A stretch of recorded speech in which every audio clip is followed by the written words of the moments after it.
And we're back to the gentlemen. Give me a quick second because I need to go listen.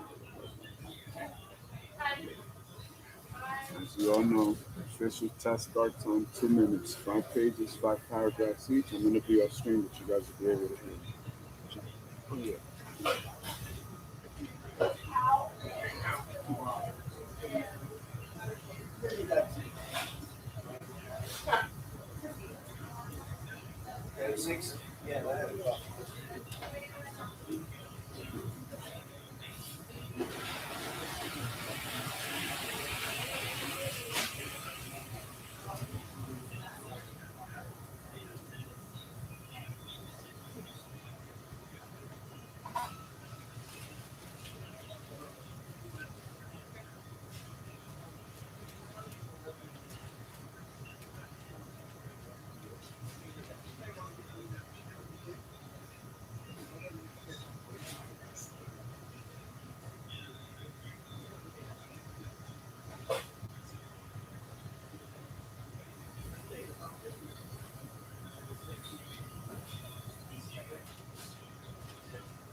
Yeah.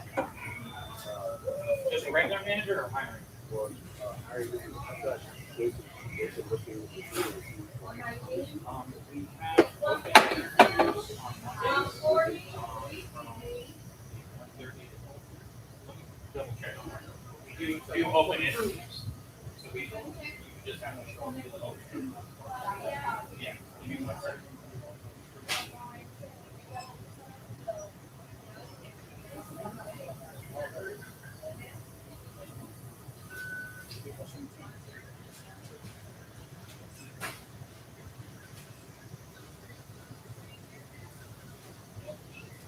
Yeah, Mondays 1:30.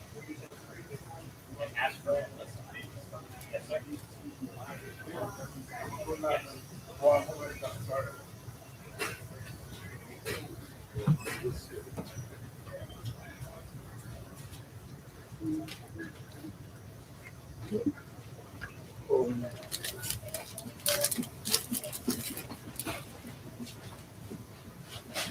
Okay, so we are ready.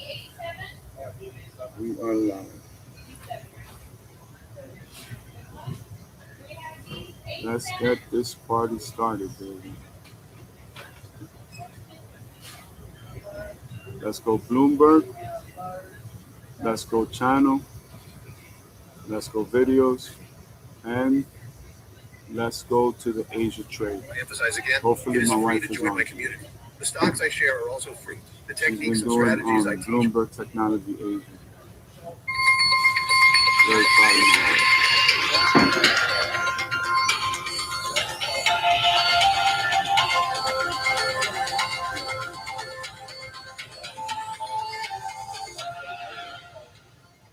This is the Asia Trade. I'm Ava Hong in Singapore. A party skybox in Sydney. The top stories this hour. A renewed spike in oil is soaking fears of the war in Iran will fuel inflation. Short-dated treasury slide with traders no longer fully pricing in one Fed rate cut for this year. As Trump shrugs off oil concerns, Iran's new supreme leader says the Strait of Hormuz should remain closed. Plus, the US, Japan, and the EU are set to announce plans for a trade agreement in critical minerals, and that could include tariffs to counter any market distortions by China. Let's go Chevrolet.com. Well, we head into the end of the week of trading much like the way that we began, with these overarching concerns over the oil price, energy hike, and that feed through to inflation concerns and policy concerns for central banks. Remember, next week we're heading into a major central bank decision week as well, and they're really, a lot of these central bankers stuck between a rock and a hard place in terms of the risks to inflation, to growth, and their policy stances. But take a look at how we're setting up as we get into the start of trading here in Australia. We had, of course, really a slide in Aussie stocks as a soar in oil really only drove gains across the energy sector. Those energy-related stocks really advancing as we saw that jump above $100 a barrel for Brent. Oman clearing all vessels from its key export terminal. 2 tankers attacked in Iraqi waters, and now Iran also saying that the Strait of Hormuz should remain closed. So we'll watch to see if any kind of relief rally gains could be repeated as we saw earlier in the week, but the aspect for confidence and sentiment overall is looking pretty dire at this point. Yeah, to your point about Brent above $100 a barrel, that is the highest settlement since August 2022. We're seeing WTI hovering just below the 97 handle, and these higher energy prices are dragging up yields as well, especially on the short end. And traders are coming to terms with all this, given the energy part of the equation and the impact on inflation, and how they're no longer fully pricing in that one cut from the Fed this year. Of course, next week we have that Fed decision, and at this time, it's interesting hearing the rhetoric from Trump ramped up on Powell, and tech came under pressure overnight. You saw those declines on the Mag 7s. It's not just because of rates, it's also because of some of these software concerns that are hitting tech stocks. We're seeing Adobe that's in the spotlight. Financial related names are also in the spotlight given these private credit concerns. Now, all this is coming on from the ripple effects of the Middle East conflict, and Iran's new supreme leader says the Strait of Hormuz should remain shut, and that Tehran will open other fronts in the war if US and Israeli attacks continue. President Trump, though, has shrugged off oil concerns and says preventing Iran from owning nuclear weapons is more important. The situation with Iran is moving along very rapidly. It's Doing very well. Our military is unsurpassed. There's never been anything like it. Nobody's ever. Even further. The was still around. That cover story very good. To write The one envy being at Remember, before the war began, is gone. Bloomberg senior editor Derek Wilbank there for us. Let's take a look at the market implications. Yields soaring in the US as the angst over the war fueling inflation fears. President Trump wants the Fed to immediately cut rates, but markets are no longer fully pricing in one cut this year. Let's bring in Catherine Reynolds, who leads Bloomberg's MLife Asia coverage. You do not envy being at the Fed at the moment in that decision-making seat. Yeah, well, it would have been a tough Fed meeting even if Without the war had, without the war, because you were facing, remember, before the war began, partly because oil prices already started to move higher, but also because of the impact of the AI boom on demand for metals, electricity, and so on. You already had a situation where there were signs of a reflationary impulse in the US and elsewhere. But then for the Federal Reserve, you had the rather alarming jobs report that just came out that showed job losses. So you would have had a tough meeting, probably thinking you were going to hold because you wanted to be sure that inflation was going to get under control, but leaning towards cutting sooner rather than later because of concerns about the jobs market. Now you've got this oil shock. The impact that's having on inflationary expectations is going to make it, you would think, impossible for them to even seriously consider a rate cut in that environment. At the same time, they can't really do too much to try and rein in inflation because they've got that concern about what's going on with jobs. So it's going to be tough, not just from the point of view of the easiest thing is probably that they won't do anything. They will leave rates where they are.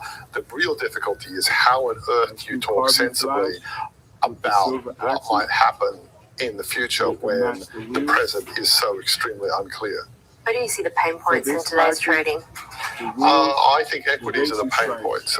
You had declines in US equities overnight. You've got these private credit worries continuing to feed into the equation.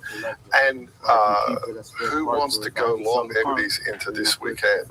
Maybe over the weekend, there is something that looks like progress towards a resolution, a cool down in those positions, which, as Derek was highlighting, have hardened over the last 24 hours. And perhaps Monday morning, things look a bit more optimistic. But you're going to be very brave to actually add to long positions going into the weekend, considering what's happened the last 2 Mondays. You talk about long and short. I mean, I wonder which part of the curve are you perhaps more worried about at this I'm stage? going to put defender hash marks. Tax expertise without fees. Switch to a TurboTax expert for $150. All tax situations, all returns. $150 all in. No surprises. Now this is taxes. For some reason, it has to be a certain trend so it can unlock it. But let us continue. That's the sound of an American oil company hard at work. Want to be a part of it? Listen up. Hello, my name is Adam Ferrari, and I'm the CEO of Phoenix Energy.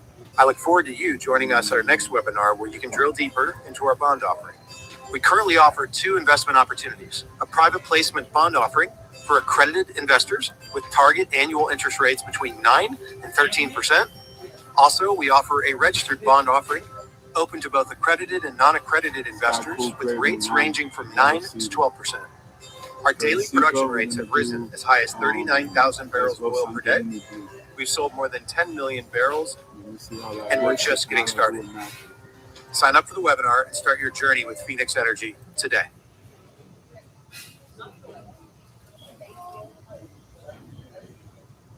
I think by now I'll probably be more worried about the long end. There's been some pretty severe repricing in the short end as traders accept that the Fed is not about to cut rates in the foreseeable future as long as this war is going on, and you've got a rush to pricing in the potential for not just one but several rate hikes for some of the other central banks. The traders are now pricing for the RBA to hike rates 3 more times by the end of this year. So that would take the RBA rate back to the highest since 2011 and be a very rapid reversal of last year's rather brief, as it turned out, easing cycle. So with that going on, a lot of the short end pain has been priced, and you might actually get an acknowledgement in next week's meetings that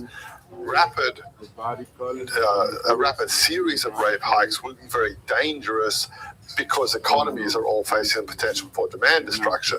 So I think the short end might have priced in a lot of pain. The long end, though, if we are going to get further increases in inflation, that in the short term is poor for the long end.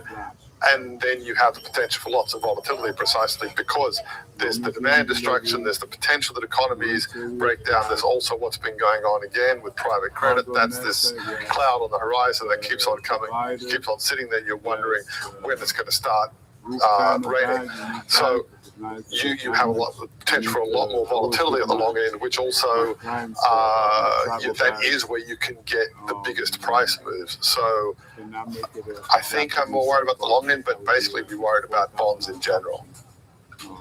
Hey, on private credit, if it becomes from a cloud to a downpour, I mean, how do you see it transpiring in terms of the specific systemic risk it might pose? Well, the systemic risks are clearly there. If you have severe losses in that space, that's going to cause contagion. You have the potential for credit spreads, public bonds, public corporate bonds. Those spreads are still pretty tight on a historical basis. So a reversal there could really hit them with some whiplash, and then that can spread across into regular equities as well. The concern out there is that a lot of these private credit shares some of the basic characteristics that were behind CLOs and CDOs, CDSs back in the lead up to the 2008 crisis.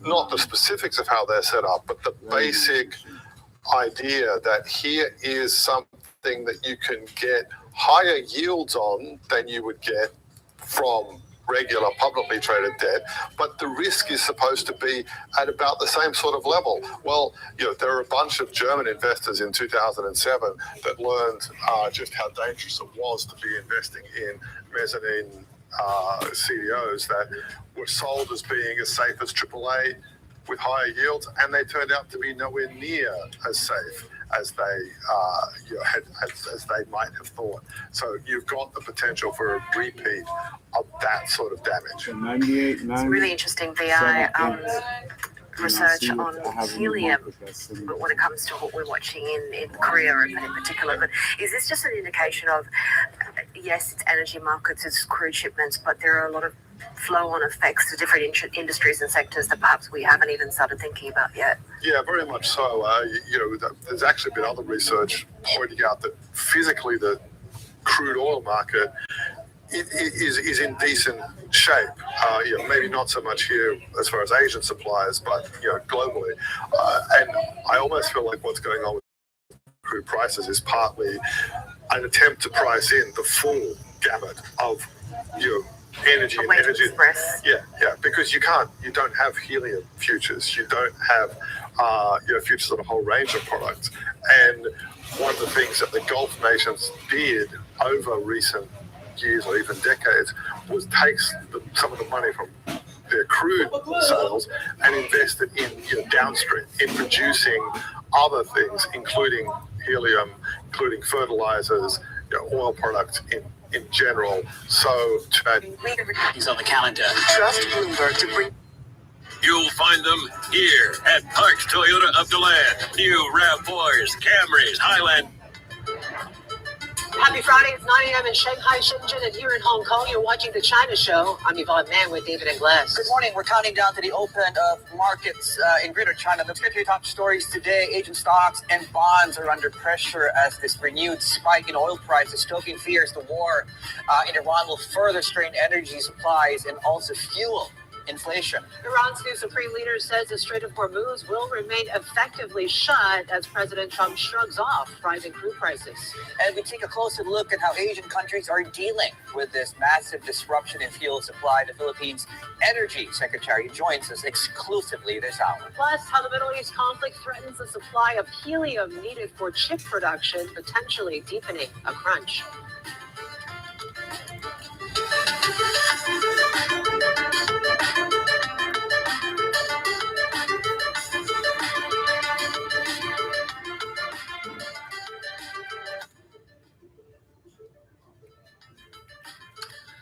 Okay, as we wrap up what has been a pretty volatile week, we're still talking about Brent around the $100 level, and certainly there's going to be a lot of questions because it seems like you're still seeing defiance from both sides of the U.S. as well as Iran here. The Supreme Leader, the new one, really coming with his first public comments and basically saying Strait of Hormuz will remain shut.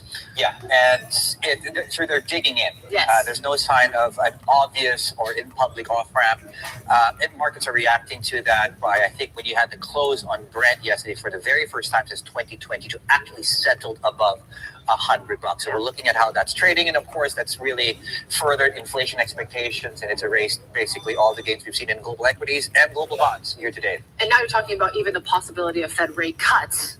That seems to be priced out in this market here, right? And some are even saying you might have to wait till mid-2027 for that next Fed rate cut as well. So certainly that's what's rolling the bond market for sure. It's not just really about the inflation concerns and really whether the Fed can actually cut this year.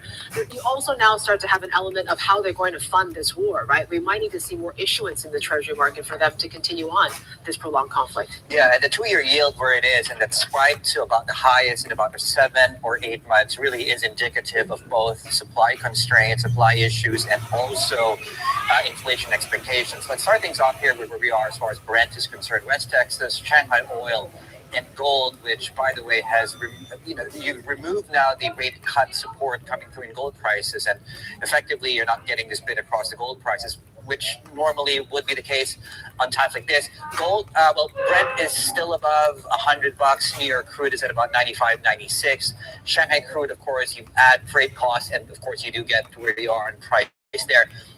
The dollar story is one where you have a stronger dollar. You have rate cuts now being priced out. I think we're now looking at about a 75% probability of even just one rate cut before the end of this year, and the 2-year yield where it is. 2-year break evens, I should also mention, to highest in about a year or so. Really indicative of that specific story. Now, the new iteration as it pertains to equity markets is really the helium story and TSMC, and who would have thought helium would be another catalyst that pops the AI bubble or AI balloon, if you want to use that analogy. Right now, of course, a lot of these chip makers effectively need that specific energy source, and a lot of that comes from Qatar, and the fact that you're not getting it currently right now is another reason markets are selling up. The silver lining though this Friday, 0.4% to the upside on S&P futures. MSCI China is still holding up 4 days into the week, so we are currently still set for a weekly close higher. Let's see, of course, how we manage the last session of the week.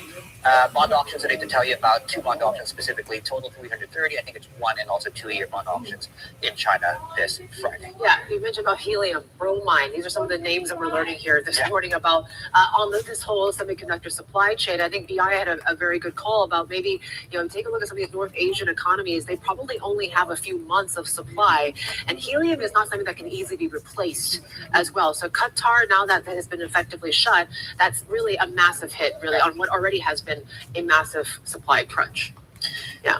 Okay, I'm on the many things.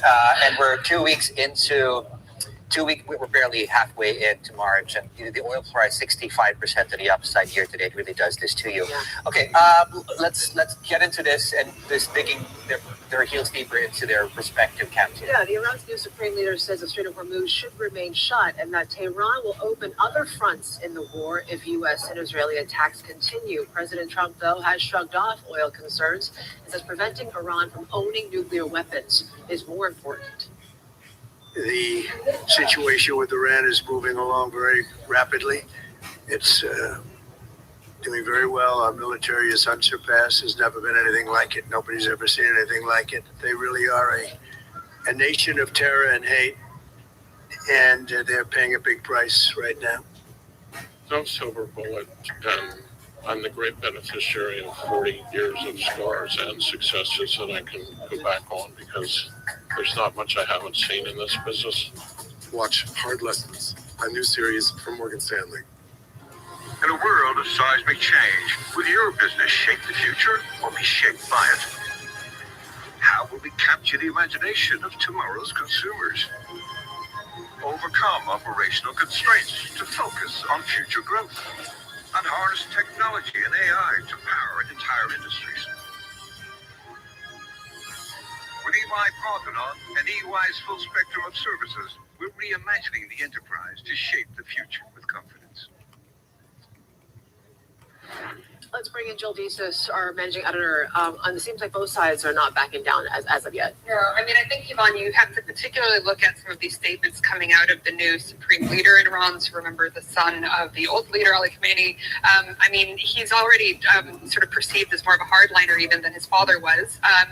And you have some really, really aggressive statements here that indicate that they know that the Strait of Hormuz is pretty much a massive point of leverage in this entire conflict. I mean, it's certainly what oil markets are paying attention to when it comes to whether or not ships can actually transit through there.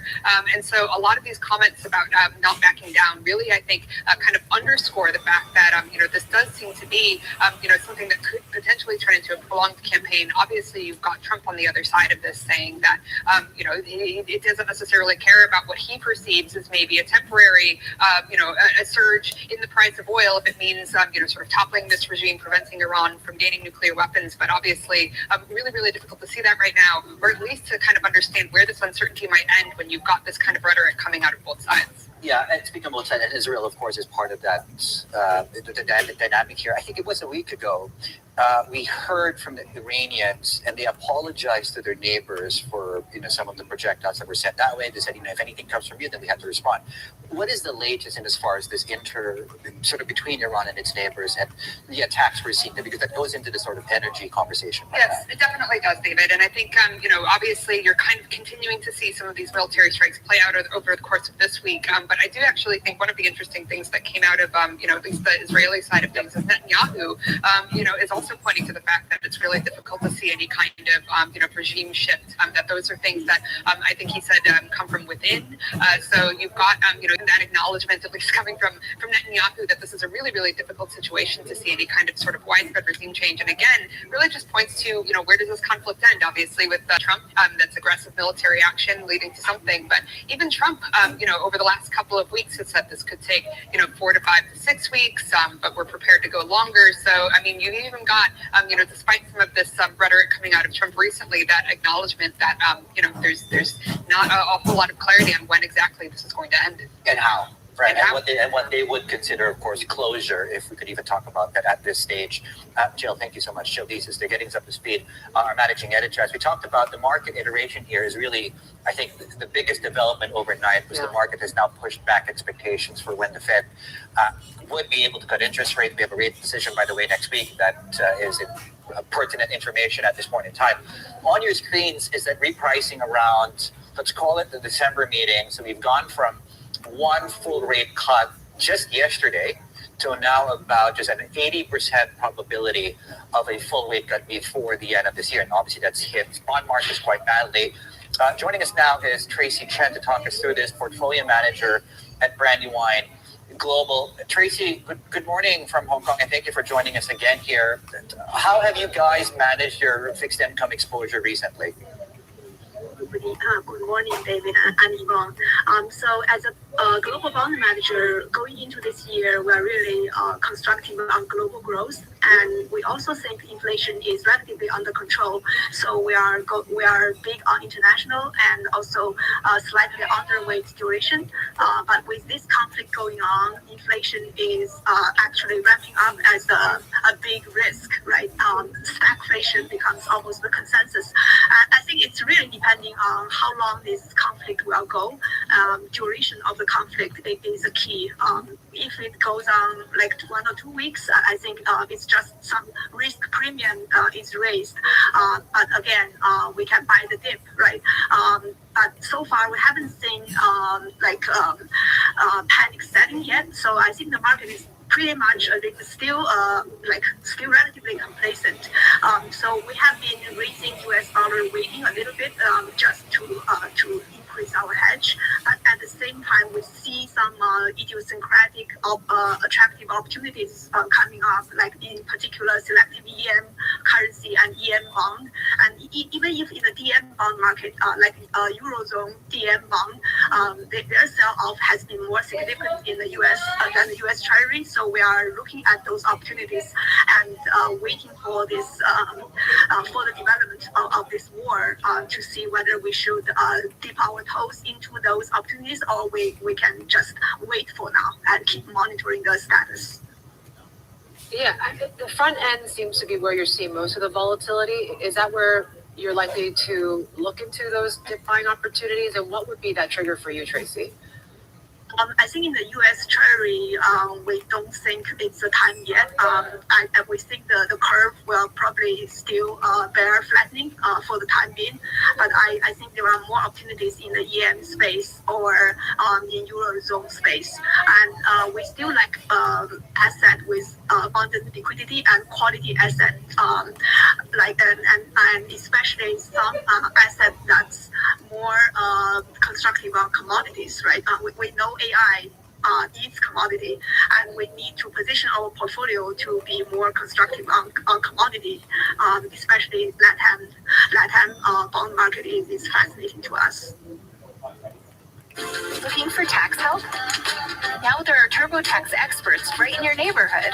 They get to know your unique situation and get you every dollar you deserve. So hand off your taxes to a local TurboTax expert today.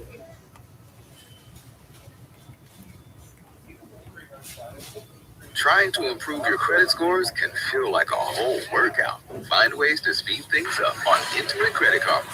See the top credit factors holding you back and the strides you can take to move forward, so you can work smarter and hit your credit goals faster. Download the app to get started.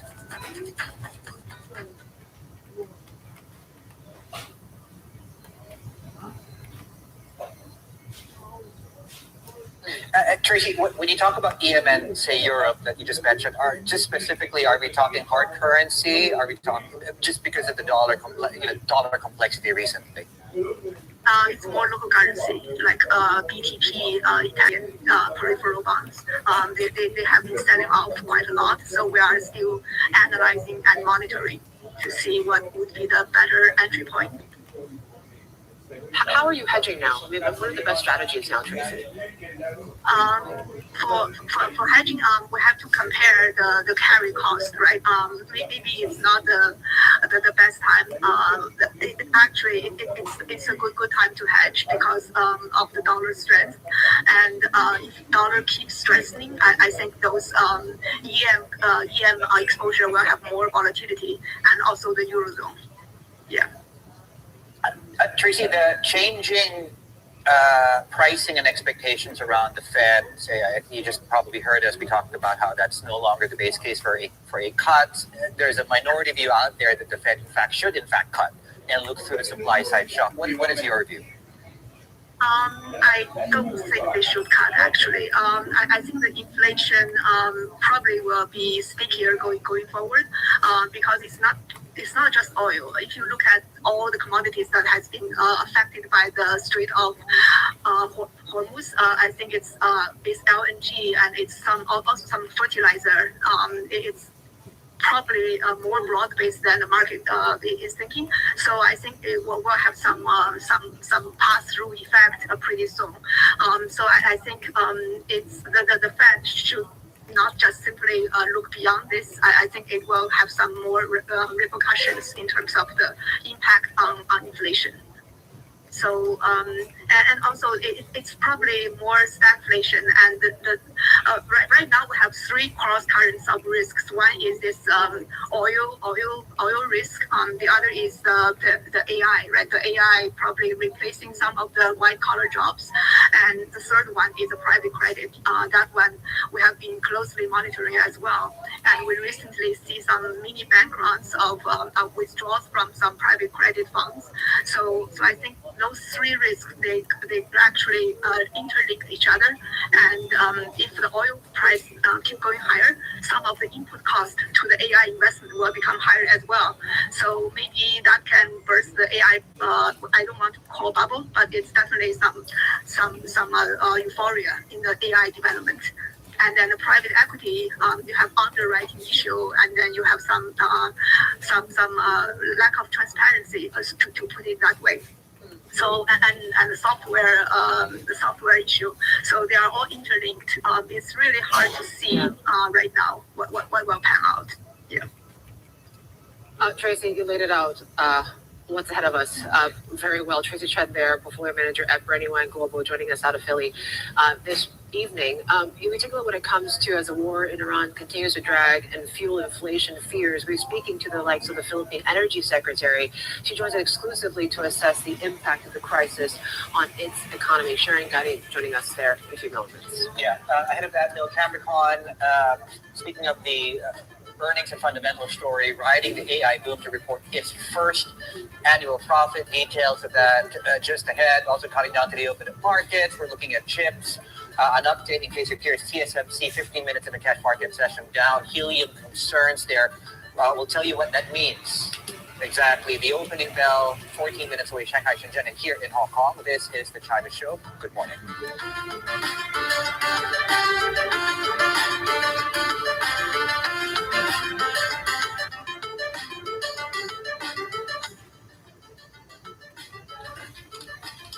All right, we've been talking about this resilient Asia market, which, by the way, I just had a glance at month-to-date performance. Shenzhen is actually at the very top, near the very top, in terms of best performing markets, Shenzhen Composite month-to-date, and really that comes down to constituency, ownership. But suffice to say, Asia resilience is a feature we'll be tracking. There's a CGB sale. We talked about that for obvious reasons. Energy, AI brokers is a very Hong Kong story, and really one that is widely followed, given, of course, what's taking place there, if you know what I'm talking about.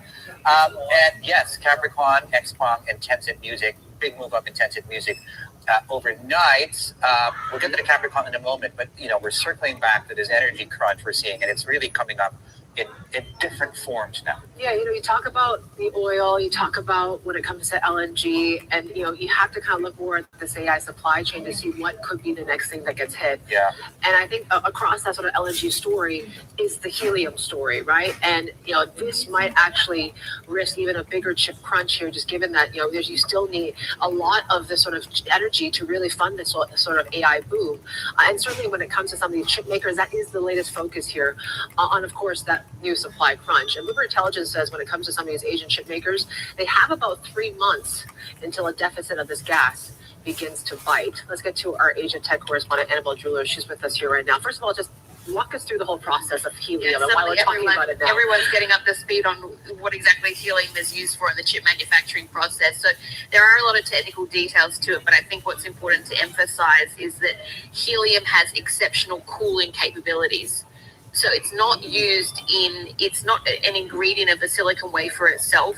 It's more used for its cooling properties. So as the size of the chip shrinks, you need to rapidly cool it, and having helium there is what helps have more precision in the etching process, less overheating, and so it drives up your yield. So that is where helium comes into the manufacturing process.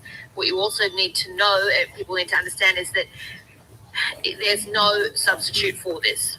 This is it, so that is really significant, especially when you get into advanced nodes, so 5 nanometer and below. That's where it becomes really important in the process.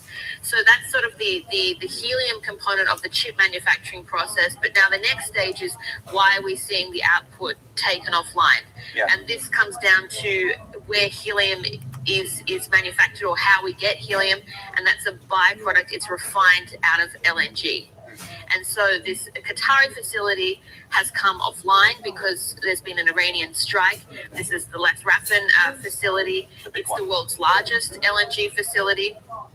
And so that has knocked that's knocked output off, and that also has a flow-on impact to helium. Even though the US is the world's largest producer of LNG, they're using a lot of that domestically, and you really need that refinement process for helium to come about. And that's mostly being done by Qatar and Russia. And so that is the significance in terms of the impact. The likes of SK Hynix and TSMC are saying they've got supply for now. Okay. But does it become an issue further down the track? Possibly. And the big question is, if you have this shortage, do you need to then continue to prioritize your more advanced nodes? And then that exacerbates the memory chip crunch. Right. Because that's the whole issue, is that as you have these producers like SK Hynix and Samsung that are putting their bandwidth toward HBM, it's less supply of legacy technology. Yeah, and those, a lot of we talked about, the other component here was a lot of the orders were already taken up going into next year, right? If they can't come up with it too. Can we store helium? I know that sounds like a dumb question, but how because do you stock up on the stuff? Well, that's the issue, is that, yes, they're saying they've got stockpiles that can last them for several months. Okay. So they're saying we're insulated right now. They don't see any short-term impact. Okay. But that is part of the issue around the supply, is that there are tankers that are being filled, but they're also being stuck because the Strait of Hormuz is effectively shut. And so there's really not any new supply coming into the market. They've only got their own reserves, it seems, to go off for now. And as I said, they are saying they've got them to last a few months. The question is, of course, does this extend? And then you'll start to see the impact. Speaking of which, we got some earnings out of Capricorn, and it seems like they posting its first annual profit. What's it up to? Yeah, well, that's the big takeaway. It's really a strong result, obviously, for Capricorn. You saw their net income reaching $306 million for the period. That's actually a little bit shy of estimates, but still, yes, the first ever quarterly profit, but first ever annual profit as well. So it rose to 6.5 billion yuan for the year. This is a company, of course, it's a chip designer in China. It's trying to be a competitor to NVIDIA. It also wants to take market share away from Huawei in the designing process as well. And they do have very big plans, because they're aiming, what we hear from sources, is looking to triple their output in 2026. Okay, well, thank you. Annabelle there with all the latest. We'll check out what Capricorn does, of course, at the open on the mainland. Here in Hong Kong, 0.5% to the downside is the early indication for markets. Plenty more ahead. This is the China Show. This year, we opened 2 new restaurants while running, how many? 5 others. 5 other restaurants. So we turned to Upwork. We found freelance pros to help with branding, digital menus, even AI tools to streamline operations. It was fast, affordable, and honestly a huge weight off our shoulders. Through platforms like Upwork, we found some freelance creatives who absolutely nailed our logo. Let me show you. Look at our logo. They also help with our menus. Where's our menu? They look amazing. What's really nice is that you only pay for what you need.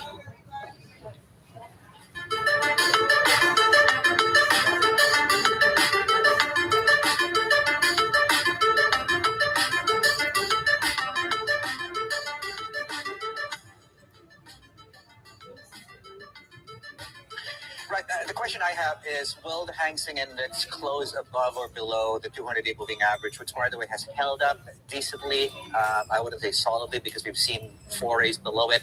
But that's the level to watch on the Hang Seng Index in terms of support levels. Yeah, you're starting to see more calls of that. Chinese assets are probably the haven in the midst of all this sort of Iran volatility. Even when it comes to renminbi, there is some calls on that too as well. Just 688 for the currency here this morning. In terms of stocks to watch, we're still focusing on the chip maker space here, just given what we've been hearing about helium and the impact of this supply crunch and what it could have globally. So you are seeing most of these Chinese chip makers are falling today.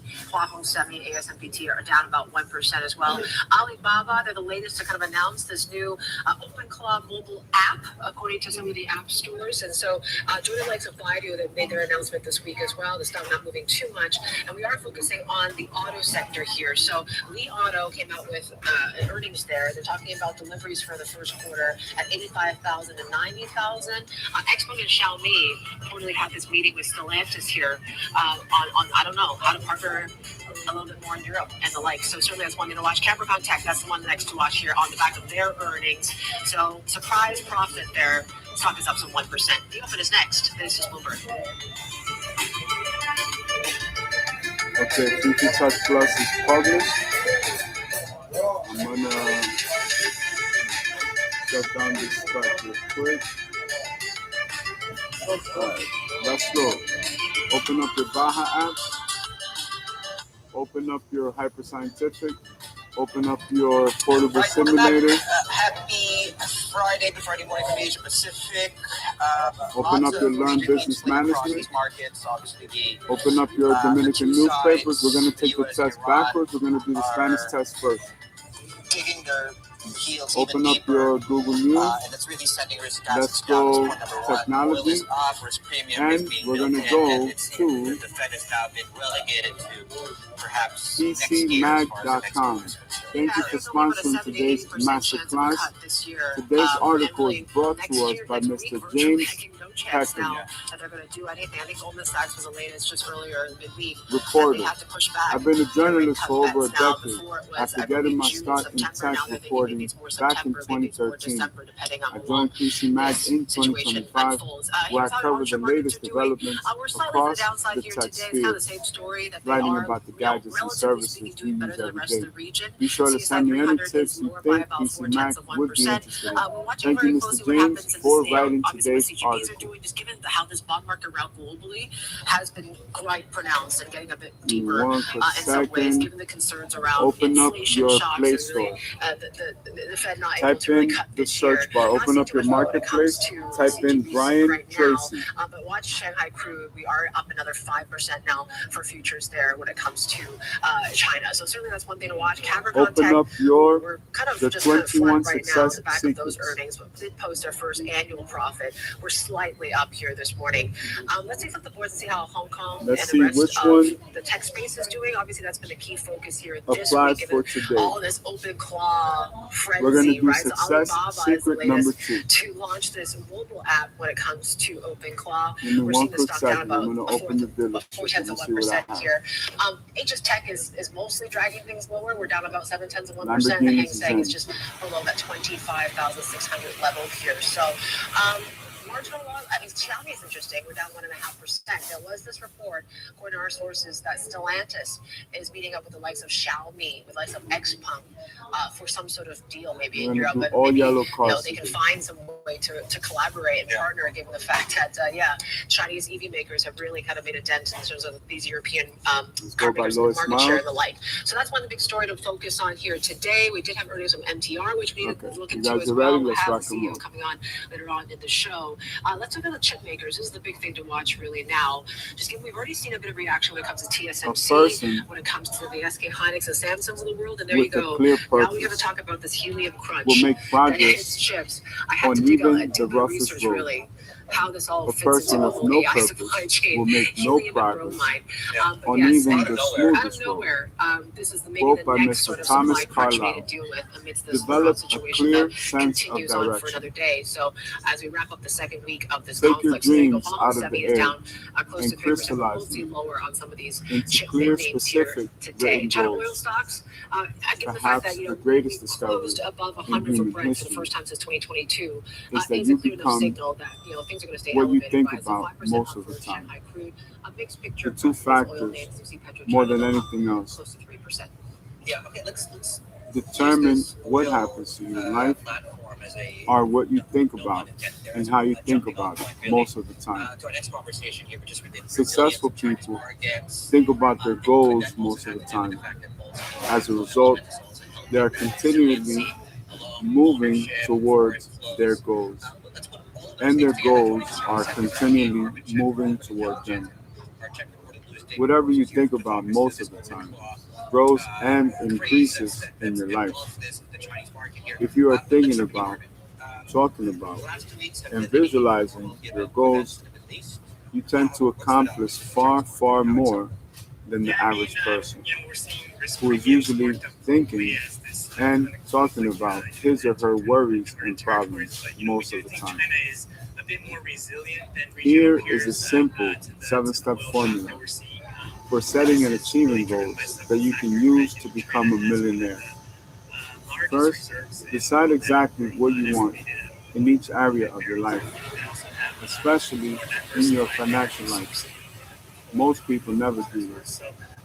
Second, write down your goals clearly and specifically. Something amazing happens between your head and your hand when you put your goals in writing.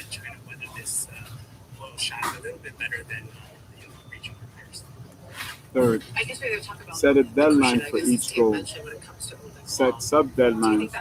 If a goal is big enough, give yourself a target to aim at.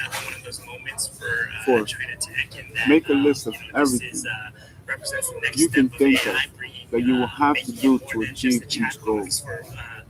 As you think of new ideas, add them to your list until it is complete. Fifth, organize your list into a plan of action. Determine what you are going to do first and what you will do later. Decide what is more important and what is less important. Six, take action on your plan immediately. It is amazing how many splendid goals and plans are never realized because of procrastination and delay. Seventh, and perhaps most important, do something every day that moves you at least one step closer to your most important goal. This commitment to daily action will make you a big success in everything you decide to accomplish. Here is an exercise for you. Take a sheet of paper and write the word goals at the top of the page with today's dates. Then make a list of 10 goals that you would like to achieve over the next 12 months. Write your goals in the present tense, as though a year has passed and you have already achieved them. Begin each goal with the word I to make it personal to you. By making out a list of 10 goals for yourself for the next year, you will move yourself into an exclusive group consisting of only 3% of adults in our society.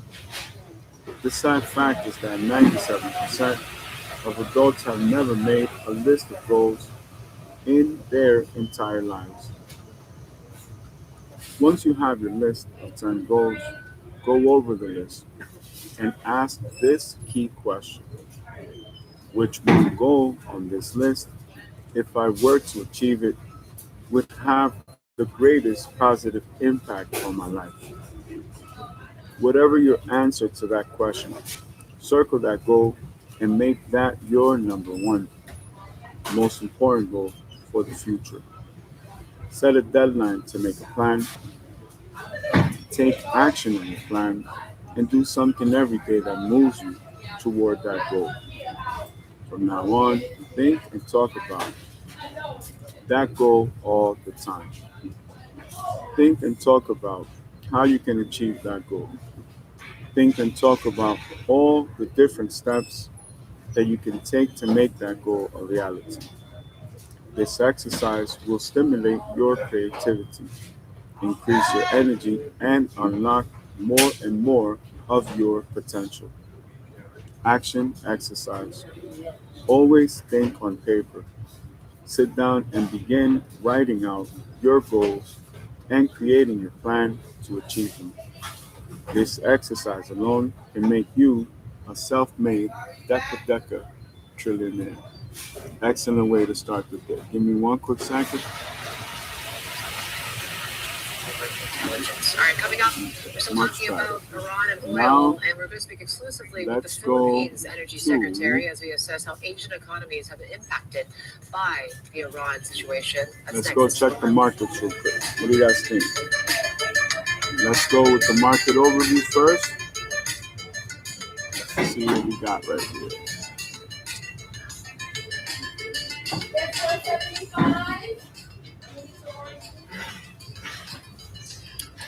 Welcome back.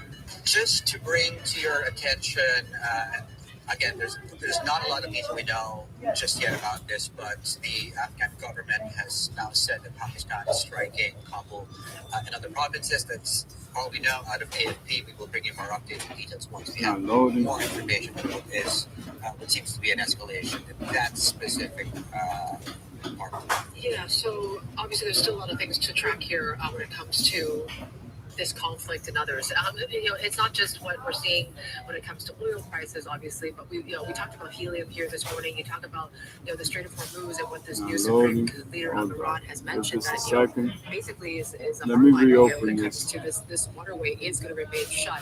So I think that we're coming to the reality that this is becoming a much more of a structural sort of issue of late, and that's why you are still So seeing we have chocolate at the top of the podium in the green, 14.25%, the Green Ranger. Nice. All right, let's go to commodities. You guys ready? Let's rock and roll. Gold in the Green Ranger, 0.40%, $5,099.89 per ounce. Silver in the Red Ranger, 0.33%, $83.58. Platinum in the red, 3.17%, $2,081.50. Palladium in the red, 0.58%, $1,603.22.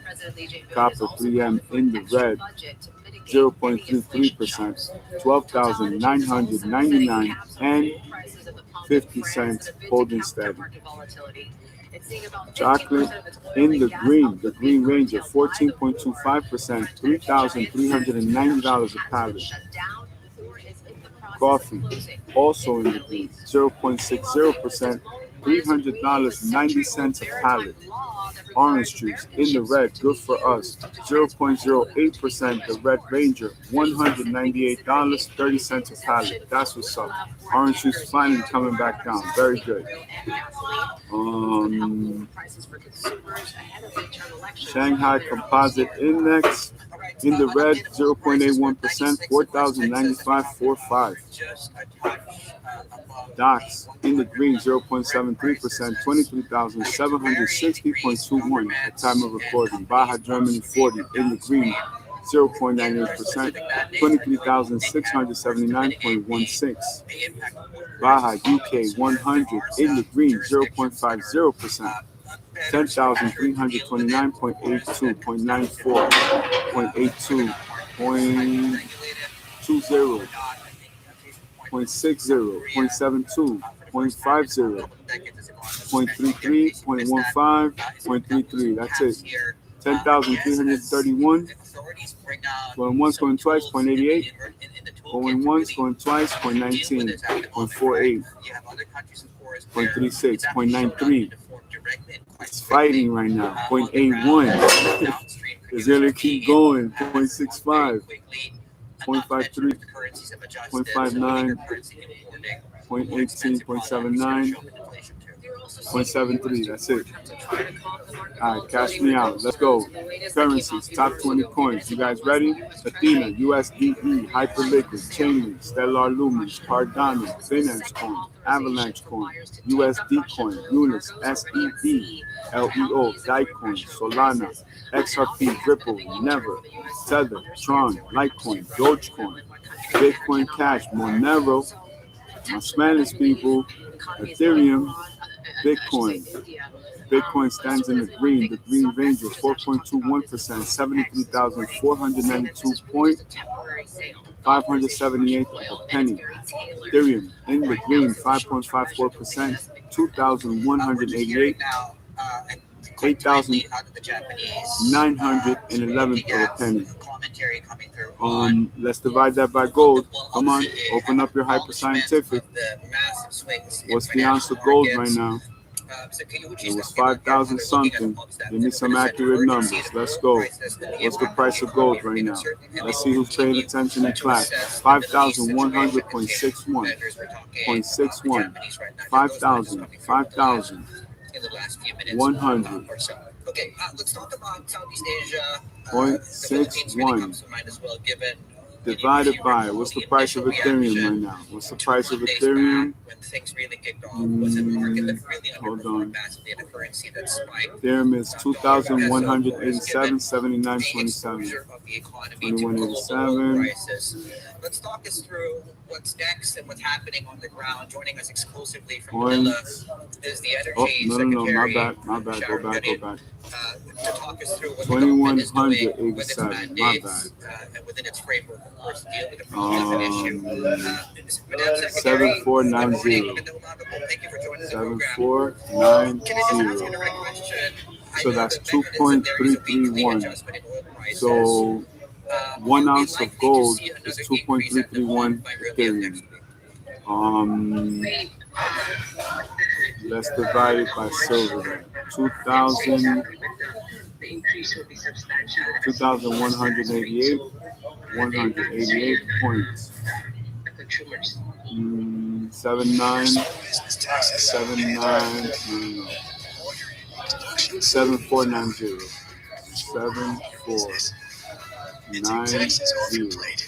Okay, now let's divide that by silver. Let's go back. What's the price of silver right now? 83.42. 83.42 holding steady. 83.42 holding steady. How many dividends is that? 26.237. That's what's up. That's what's up. Excellent. That's a home run. Let's keep going. Let's keep going. So, no excuses. You guys got the link, right? Right. Let's continue. Let's get out of here and let's go check the world right now. There we go. Give it 1 quick second stretch. We're doing good. Because there will, our initial assessment based on last week's prices, there will be like a 16% jump on electricity prices. You see timer? Okay, we're doing it. All right, let's go. Bitcoin, Ethereum jump 5%. But wait a minute. This is no. Hold up. This is no good. Hold up. Let's go check. What you are planning tangibly on the energy price, on electricity prices specifically. Okay, there we go. Much better. European Union Council agrees to streamline AI rules. The European Council agreed on the proposal to streamline the artificial intelligence AI regulation, as revealed in an official statement on Friday.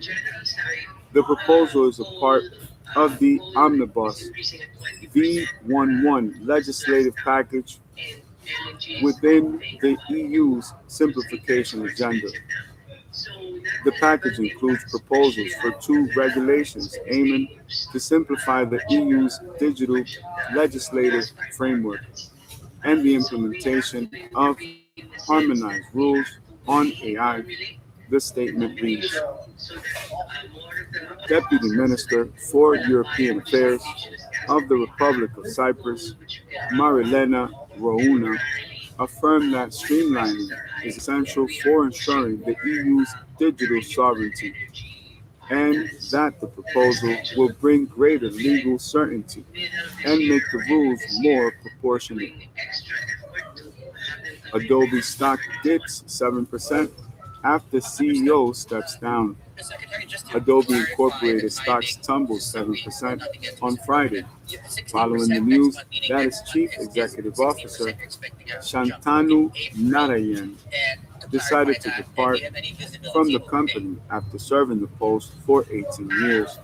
Narayan stated in a memo to employees that he will continue to serve on Adobe's board to support the incoming CEO as co-founders.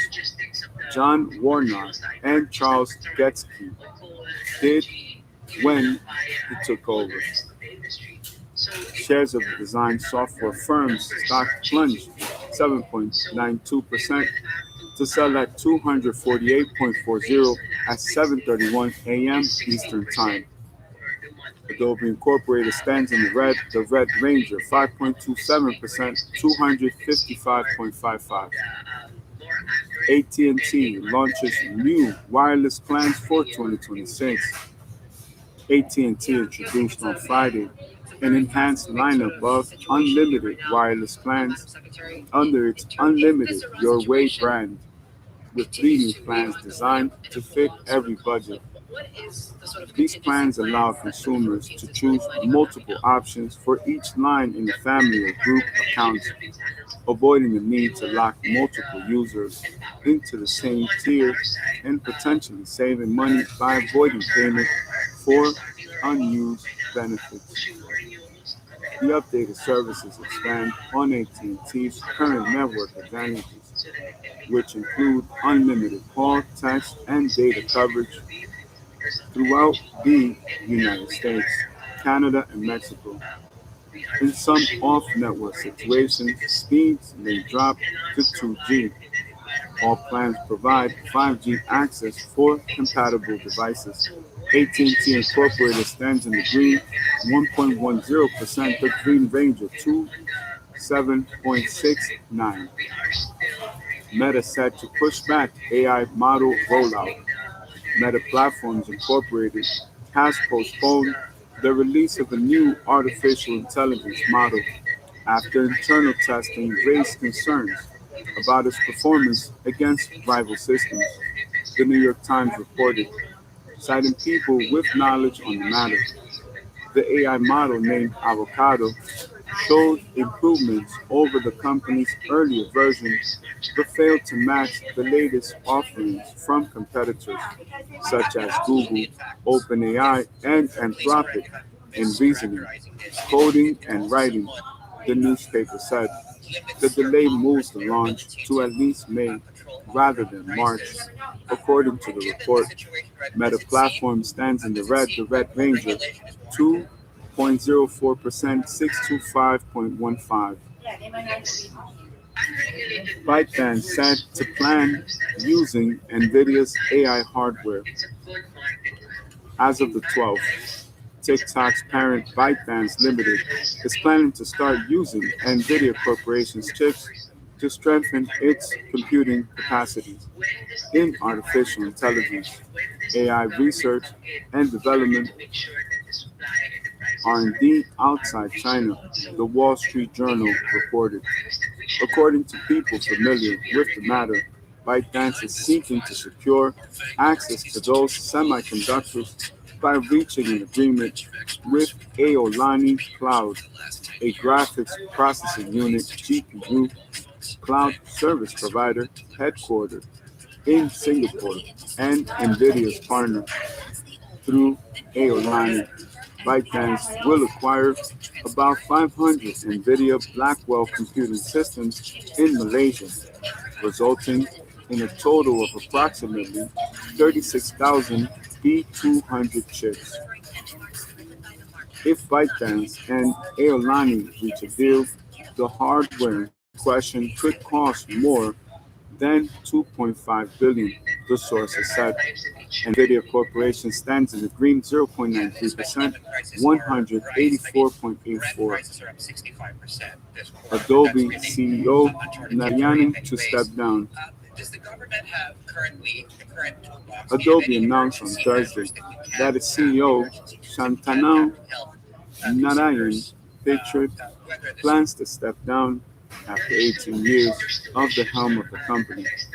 Narayan intends to remain CEO until a replacement is found and will stay on as chair of the board after leaving the CEO role.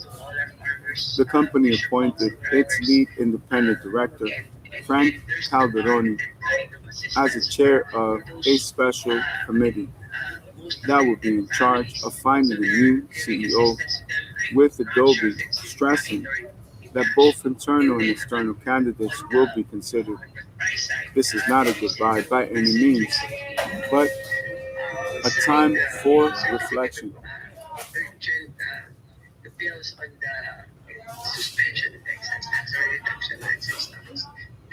Narayan stated in an email to employees, "I will ensure that I set up Adobe for its next decade of greatness with the right leader and executive team in partnership with the board while continuing to deliver on our FY26 must-wins, he noted.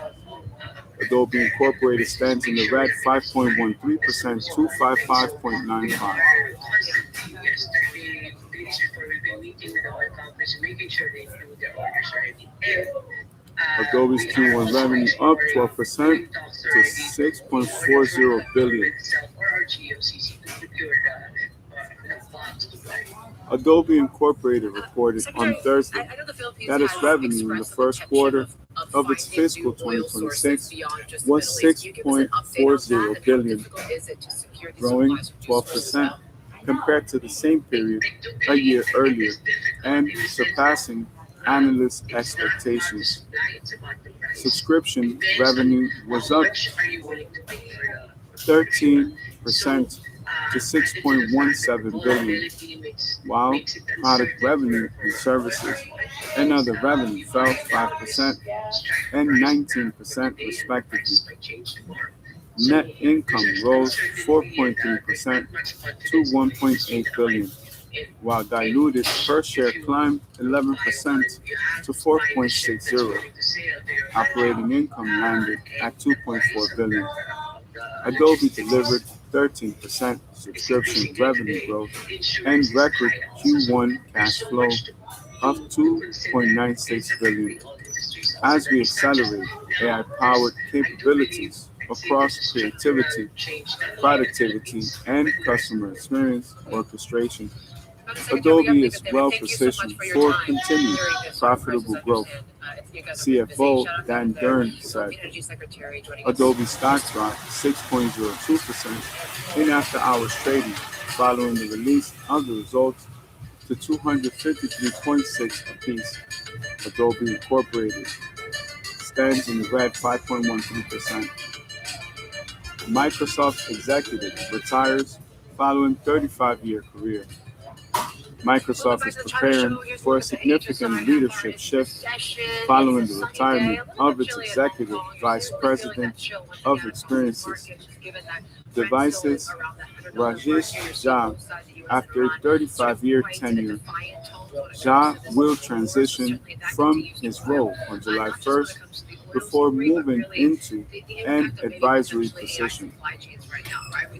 In the company communication, CEO Satya Nadella praised Jha as a foundational leader, stating his colleagues embodies the commitment that helped build and transform Microsoft into the company it is today. And it is on the strength of that foundation that we will continue to move forward. To fill the leadership gap, several executives, including Jeff Tepper, Sumit Chauhan, and Kirk Koenigsbauer, are being promoted. The news follows last month's announcement of gaming chief Phil Spencer's retirement, marking a period of major organizational change for the tech giant. Microsoft Corporation stands in the green ranges 0.23%, 402.79. This hour to talk us through those earnings as well and really these big Palantir CEO still using Anthropic's Claude.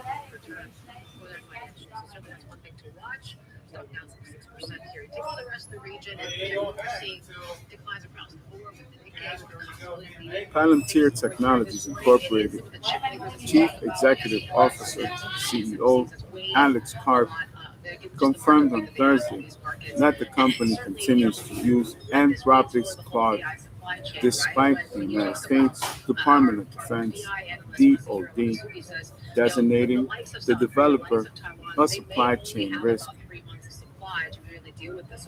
The Department of War is planning to phase out Anthropic currently.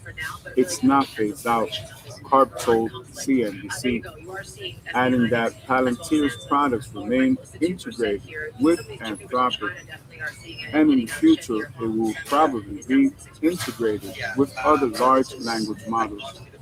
The Pentagon labeled Anthropic a supply chain risk last week, but continues to use the models for certain military operations. Anthropic has sued the Trump administration, seeking to overturn the designation and halt the Department of Defense's restrictions. Meanwhile, Pentagon CTO Emil Michael said Claude could pollute the United States defense supply chain. Palantir Technologies Incorporated stands in the green, 0.46%, 154.20. Palantir and NVIDIA team up on sovereign AI architecture. Palantir announced on Thursday that it has partnered with NVIDIA to develop sovereign AI infrastructure, allowing governments and companies to run AI on domestic systems. The company said it will provide production-ready AI networks using NVIDIA's AI technology, running on the chipmaker's Blackwell Ultra systems to create turnkey data centers. The Palantir AI operating system reference architecture enables businesses to have complete control over their data, AI models, and applications. Together with NVIDIA and building on many customers' existing investments, we are proud to deliver a fully integrated AI operating system that is optimized for NVIDIA, accelerated compute infrastructure, and enables customers to realize the promise of on-premise, edge, and sovereign cloud deployments. Palantir Chief Architect Akshay Krishnaswamy said. NVIDIA Corporation stands in the green, 1.23%, 185.40. Palantir's technology stands in the green as well, Royal Flush, 0.46%, 154.20. Oil up by almost 10% as Iraq closes ports. Pentagon eyes Goldman, JP Morgan for $200 billion defense deals. The Pentagon is assembling a 30-person team of investment bankers from Goldman Sachs, Morgan Stanley, JP Morgan, and Bank of America to channel $200 billion into defense deals over 3 years. Semaphore said on Wednesday after reviewing a headhunter document. The document prepared by search firm or research firm Heidrick and Struggles presents the role as an opportunity to serve your country while managing more capital than most investors deploy in their entire careers, potentially offering a tax deferred set of opportunities. The news website said the team would act like Wall Street coverage bankers, advising private equity firms on national security deals and arranging financing. By creating its own unit, the Pentagon aims to boost United States defense investments and counter China's growing influence. JP Morgan Chase & Co. stands in the green, 1.16%, $286.16. Bank of America Corporation stands in the green, 0.38%, $47.31. Morgan Stanley stands in the green, 1.12%, $156.10. And Goldman Sachs also stands in the green, Royal Flush, 0.47%, $791.23. So for my students, very quickly, open up your Hyper Scientific. Let's go open up your Hyper Scientific, and we're going to check once again the price of silver. Right? Because we're going to divide. So we have Bank of America 47.31. 47.31. The same thing. I think there's a lot of sort of now, analysis going on among the let's go investor community. And the consensus seems to be let's go silver real quick. We'll check ETFs in a second. Actually, let's check ETFs real quick. Chris, because Tencent can leverage its Investco QQQ Trust Series 1 in the green 0.72%, 601 and 6,000 of a penny. Very good. This is not financial advice. Invest at your own risk. This is for educational purposes only. Let's go to silver. 82.3 cents. Another major story beyond just Iran, beyond just, of course, Let's go 82.36. And we're going to divide it by what we said, 47.31. I had it right there saved. Perfect. 47.31. 1.174. So 1 ounce of silver is almost 2 shares of Bank of America. At the end of the month, and bear in mind, China They're hedging heavily on the silver. Another home run. That's another home run. President Trump's visit to China as well. So all the information we've been getting so far is coming from Washington. And as you said, there is a lot on the agenda. Of course, yesterday we heard from Jamie Korea, who is also attending the meeting of the weekend. And Alright, he said his office will that's be pretty much investigating done. over a dozen countries, Now let's go including China, under to the Section 301 of the Trade Act, regular which news. looks And into let's see what we can find. Let's go rapid fire. potentially kickstart yet another round of trade negotiations, tariff negotiations between the two sides, which I think is something that China definitely doesn't want to see. They want to maintain the trade truce. We thought initially maybe going into this, China would have to because of the U.S. This is hilarious. down those tariffs. But This clearly is that's sort of a hilarious. moot point now as the Trump administration looks for other United ways States to jobs levy on opening China. at 6.9 million in January. The number of jobs opening in the United States reaches 6.9 million in January, rising slightly from the 6.5 million registered in the previous month and coming in above analyst expectations. The United States Bureau of Labor Statistics revealed in its report on Tuesday the job openings rate came in at 4.2%. The job openings and labor turnover survey, JOLTS, showed that the number of hires remained at 5.3 million in the reported month, while the hires rate also remained steady at 3.3%. The number of total separations and the total separations rates were little changed, standing at 5.1 million and 3.2% respectively. The number of quits was also little changed at 3.1 million, with the quits rate remaining at 2%. So out of 6 million, 5.9 million, some people get hired, right? So a million people are left out. Something happened, the application is no good. People like me, right? Then out of the ones that got hired, half of them quit. So they should have gave the jobs to the people that wanted the job, and they would have still had 2 million positions filled. Yo, the numbers are clear to me. I don't understand. This is hilarious. So you had 3 million people quit. You hired 6 million people in January. Yo, and half the people quit the company. What the heck is that, yo? You're a bad business person. Nobody wants to work with you. That's fucked up.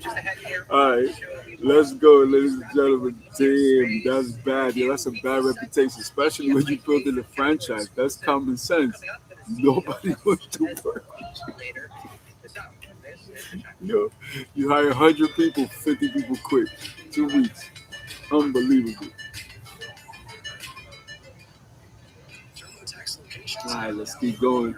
Here we go. United States markets opened higher amid Iran crisis data. Major United States stock market opened higher on Friday amid the ongoing Iran war and a fresh batch of economic data released an hour before the opening. On the war front, markets continue to focus on the latest news about the military operation, with the Pentagon reassuring that today will be the most active day of the conflict. On the data side, before the opening, it was known that United States GDP grew 0.7% in Q4, down from 1.4%. Additionally, the United States personal spending increased by 0.4% in January, while United States durable goods orders remained unchanged. At 9:32 a.m. Eastern Time, the Dow Jones Industrial Average Index gained 0.69% or 322 points, with Chevron going 2.70% up. The Nasdaq 100 jumped to 0.58% as Strategy climbed 5.17%. The S&P 500 advanced 0.51%, with international paper rising 5.61%. The euro traded 0.30% lower against the dollar at 9:29 p.m. Eastern Time, trading at 1.14775. Euro USD spot in the red 0.31%, 1.15. Baja US 500 in the green Ranger 0.23%, 6,692.95. Baja US 30 in the green 0.24%, 46,837.87. Baja US Tech 100 0.43%, $24,645 even in holding. There's another investment management firm, a hedge fund that's also involved in all of this. We were told that Citi is the firm, this investment firm. United States personal spending up 0.4% in January. Personal consumption expenditure (PCE) in the United States rose by 81.1 billion, or 0.4%, on a monthly basis in January. The country's Bureau of Economic Analysis revealed in its report published on Friday. The PCE price index, the preferred measure of inflation for the Federal Reserve, increased by 0.3% on a monthly basis in July, while climbing by 2.8% compared to the same month in the previous year, excluding food and energy. The PCE price index advanced by 0.4% compared to June and by 3.1% compared to January 2025. Meanwhile, personal income was up by 0.4% or 113.8 billion in the reported month compared to the previous month, while disposable personal income (DPI) grew by 219.9 billion or 0.9, phenomenal.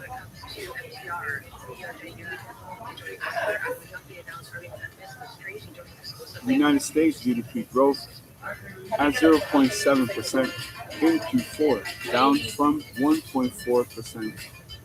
The gross domestic product (GDP) in the United States grew 0.7% annually in the fourth quarter of 2025, a 0.7% less than the 1.4 figure in the previous estimate. For the quarter, the Bureau of Economic Analysis revealed on Friday. The figure came in lower than the analysis or the analysts expected. The personal consumption expenditures (PCE) index rose 2.9% in the quarter, while the PCE price index, excluding food and energy prices, was up by 2.7%. The price index for gross domestic purchases grew 3.8%, a slight increase from the figure in the previous estimate for the quarter.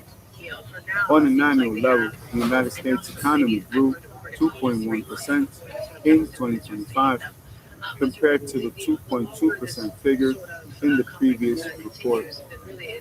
The increase in real GDP in 2025 primarily reflected increases in consumer spending and investment, the statement noted. United States durable goods orders unchanged in January. Durable goods orders in the United States remained unchanged in January. Actually, 121.2 billion. The United States Census Bureau reported on Thursday. The figure marks an improvement from December's revised slump of 0.9%. Transportation equipment fell 0.9% to reach 113.3 billion. The new orders excluding transportation jumped 0.4% and excluding defense rose 0.5%. Shipments of manufactured durable goods advanced 0.6%, reaching 314.2 billion. Unfilled orders of the durable goods added 0.8%, landing at 1,540.2 billion. For days that are meant for open roads and quiet spaces, Give me one quick second. I need to send this to corporate. Give me one quick second. while allowing you to enjoy every mile of the journey. And knowing that it's ready for whatever the adventure holds.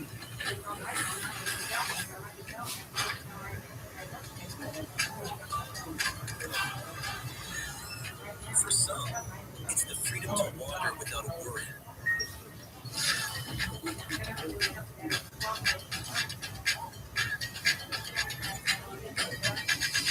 To follow whatever catches your eye. I apologize. I completely forgot about this.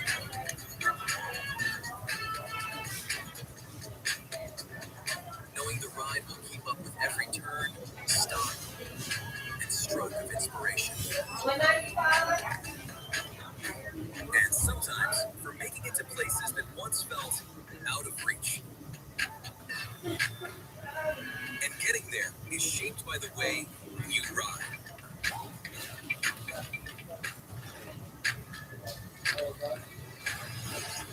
Sharing in the comfort of experiencing life together. Finally made possible by a ride that supports you capturing more every day.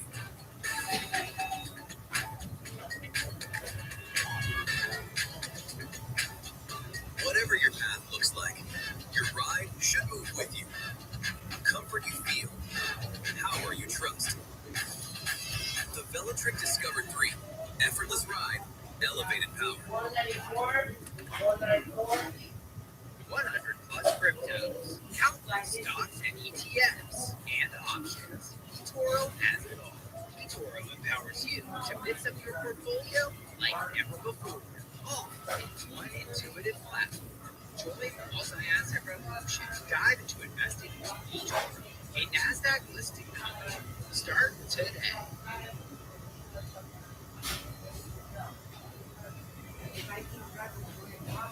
Offline, online, to literally offline. And the question is, there's no answer to this, right? How long will it remain the case? Again, we don't know. Given events there. When you're talking about this Russ Lafon, it takes out about a third of global helium production offline according to Bloomberg Economics. They've been crunching the numbers, so that could be a big hit for some of these makers. They're a very essential component in this whole supply chain comes to AI. So that is sort of the big risk here. The next thing for markets to watch, obviously, here's some other stories that we're tracking too when it comes to how Asian nations are really grappling with volatility around fuel prices and the like. South Korea moving to oppose a fuel price cap for the first time in nearly 3 decades. The government has unveiled ceilings on gasoline and diesel prices. Okay, I can continue. I apologize for that. I had to send that hyperlink. So everybody has it. There's no complaint. For an extra budget to mitigate any inflation shocks. TotalEnergies is also setting caps on fuel prices at the pump in France in a bid to counter market volatility. It's seeing about 50% of its oil and gas output being curtailed by the war. All right, let's close out with Oracle, okay? All right, let's rock and roll. Oracle up 14% after earnings. Shares of Oracle Corporation continued to rally on Wednesday, surging over 14% after the company reported stronger than expected quarterly earnings yesterday. Oracle's revenue for the third quarter of its fiscal 2026 went up by 18%, landing at $17.2 billion and topping analyst estimates. The company also raised its revenue outlook for 2027 to $90 billion. The company's shares jumped 14.17%, at 9:47 a.m. Eastern Time, going for $170.57 a piece. Oracle Corporation stands in the red 0.41%, $158.50. Okay, so that completes that. We're going to do the Spanish test first. Leave your simulators open and we'll close out with that. So let's go back to Google News. Let's go back to technology. Let's go back to PCMag.com. And once again, thank you for sponsoring today's masterclass. And thank you to Mr. James for writing today's article. Keyboard, much easier to replace on MacBook Neo than Apple's other laptops. You no longer have to swap out the entire top half of the laptop's case just to fix the keys. The MacBook Neo is a game changer for Apple and likely the PC market at large. The cheaper MacBook model also takes a major step forward in repairability, with Apple making its keyboard easier, cheaper, and more environmentally friendly to replace. Spotted by Mac Rumors, the Apple's repair manual confirms you no longer need to replace the top case to install a new keyboard. Top case is Apple's terminology for the upper half of the aluminum shell that surrounds the keyboard on all MacBooks. Previous models, including the new MacBook Air and MacBook Pro, require you to replace the top case to install a new keyboard. Doing so can be wasteful if you're just looking to replace the keys on your laptop rather than the whole housing. The process remains complicated. Mac Rumors notes that you need to work with at least 40 screws to replace a keyboard on the MacBook Neo. However, it's less wasteful and likely cheaper than before, although Apple has yet to share exact prices. Apple plans to sell two keyboards, one for the 256 gigabyte model and another for the 512 gigabyte model with a built-in Touch ID fingerprint scanner, plus a separate top case part. Apple hasn't yet shared when these will go on sale. The MacBook Neo launched yesterday, with many pre-orders arriving in customers' hands over the last couple of days. Repairability isn't the only change on the MacBook Neo's keyboard. Apple has removed the wording from the left and right hand keys, matching its MacBook models sold in Europe. It means that buttons such as Tab, Caps Lock, Shift, and other keys now display symbols rather than text. It's not clear why Apple chose now to make this change and whether it'll also change on future models. PC Mag's review of the MacBook Neo called the keyboard slight yet punchy, praising how the keys are colored to match the laptop's color palette. So not too bad, excellent article. So we're going to pause right here. We're going to close out with business management. We have a few more minutes. Mm, let's go to linear algebra. Let me see. Okay, so this will be quick. Lecture 1 of 25, okay? A motivating example, binomial option pricing. Options are financial derivatives that have gained importance, as well as a bad reputation over the years. In section 1.3.1, We considered forward contracts, another type of derivative. With a forward contract, two parties agree on exchanging an asset or a commodity called the underlying asset at a pre-described time in the future for a fixed price determined now.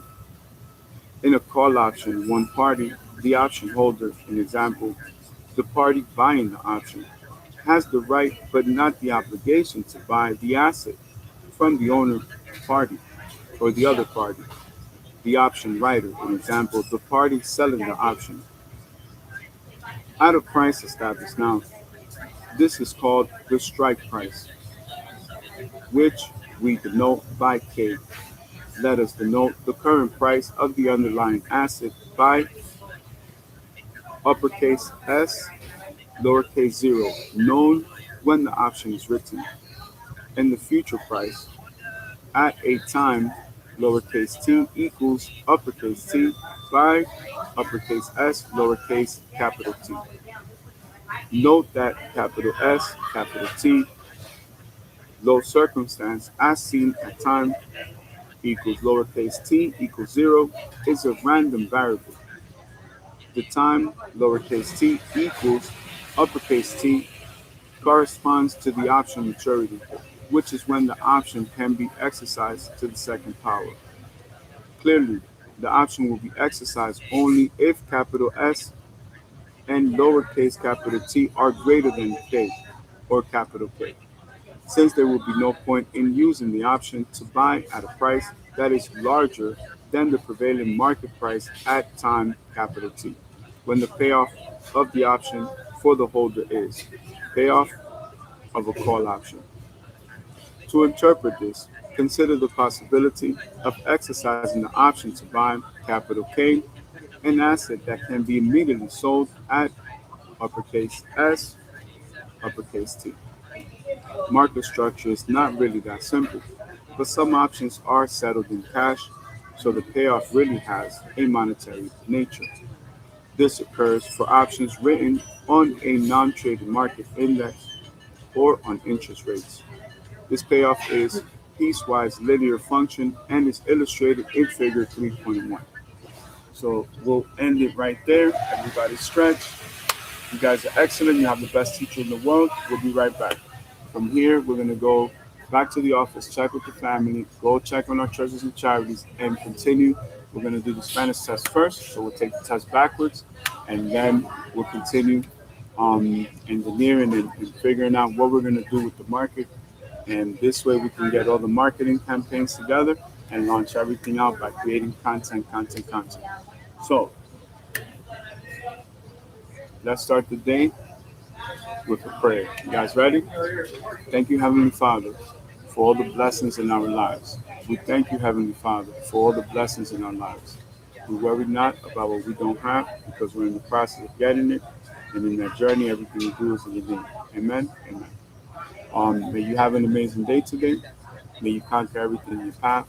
May everything that you touch turn into solid gold bars and silver bars and beautiful and precious gemstones such as moissanite and laboratory grown diamonds. Always, or any laboratory grown diamond. Always remember to dream big because dreams come true. It happened to me, and I know for a fact it's going to happen to you. We'll be right back. I love you. I got the best teacher on planet Earth. We'll be right back quicker than you can do this. Peace out. Dreams come true. And I'll see you in a little bit. That's an extra touch. It's like a stick back. But I did use an extra